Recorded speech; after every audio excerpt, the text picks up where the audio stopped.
आदमी silent sacrifices करता है। साइलेंट सैक्रिफाइसेस होता क्या है ये समझना ज़रूरी है।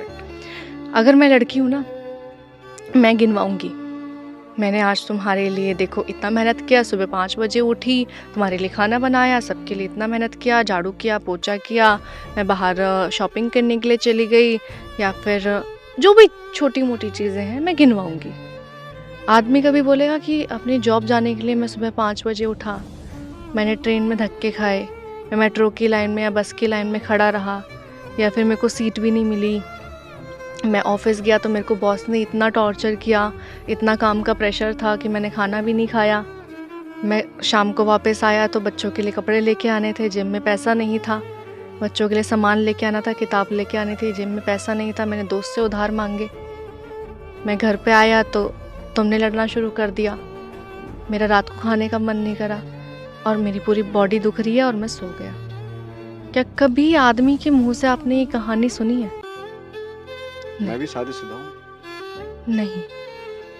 अगर औरत दिन में एक काम भी करेगी तो वो गिनवा देगी, क्योंकि ये हमारा नेचर है। हमारी बॉडी जो होती है, इंसान की बॉडी 2 तरीके से फ्लो करती है।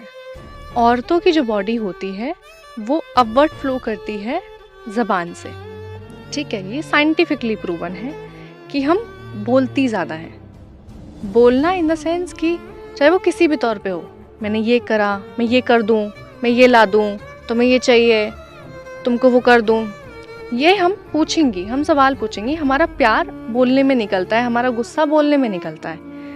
आदमियों का जो बॉडी है ना वो अपवर्ड फ्लो होता है, लेकिन वो दिमाग तक जाता है।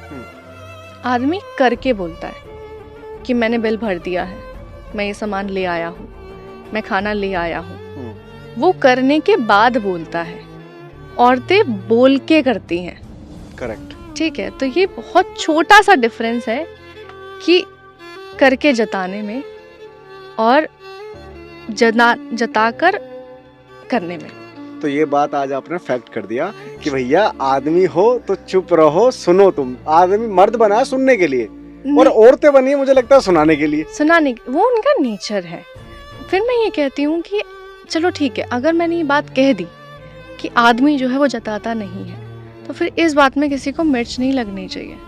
हाँ, क्यों लगी? क्योंकि अगर हम ये कह रहे हैं कि औरतों के ऊपर अत्याचार होता है, औरतों के ऊपर क्राइम होता है, औरतों के साथ किसी भी तरीके का वायलेंस होता है नो डाउट, लेकिन ये मत कहो कि सिर्फ औरतों पे होता है, दोनों तरफ होता है।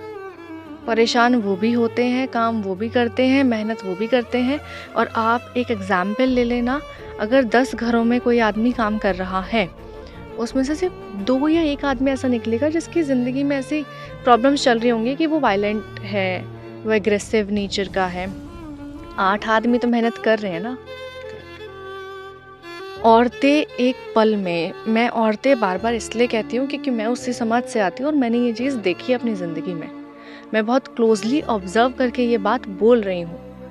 हम एक झटके में बोल देते हैं सारे आदमी एक जैसे होते हैं, ऑल मेन आर सेम। लेकिन अगर एक लड़के ने ये बात बोल दी, एक आदमी ने ये बात बोल दी, सारी औरतें एक जैसी हैं, देन फिर वो अपने आप को ये समझेंगे कि इसने तो हमारे कैरेक्टर के ऊपर बात कर दी है, इसने तो हमें कैरेक्टरलेस बोल दिया है। तो तुम आदमियों को गाली दे सकती हो, तुम आदमियों के कैरेक्टर पे बात कर सकती हो, तुम आदमियों को प्ले बॉय बोल सकती हो, सब कुछ कर सकते हो। आदमी इतना सॉफ्ट टारगेट बन गया है कि हम उनके ऊपर चीज़ें डालते रहते हैं, एक्सपेक्टेशंस डालते रहते हैं, रिस्पॉन्सिबिलिटीज़ डालते रहते हैं, अपनी फ्रस्ट्रेशन डालते रहते हैं, अपना सब कुछ डालते रहते हैं। लेकिन अगर आदमी या कोई आदमी की तरफ से एक बात बोल दे तो फिर सारी जो औरतें हैं, सारी जो लड़कियां हैं जो फेमिनिज्म का नारा लहराती हैं, वो फिर इकट्ठे होके ये बोल देते कि क्यों आपने ऐसा कैसे बोल दिया। तो अगर आप सेंसिबल हो किसी इंसान को लेके, अगर आप औरतों को लेके सेंसिबल हो, तो आदमी भी इंसान ही है।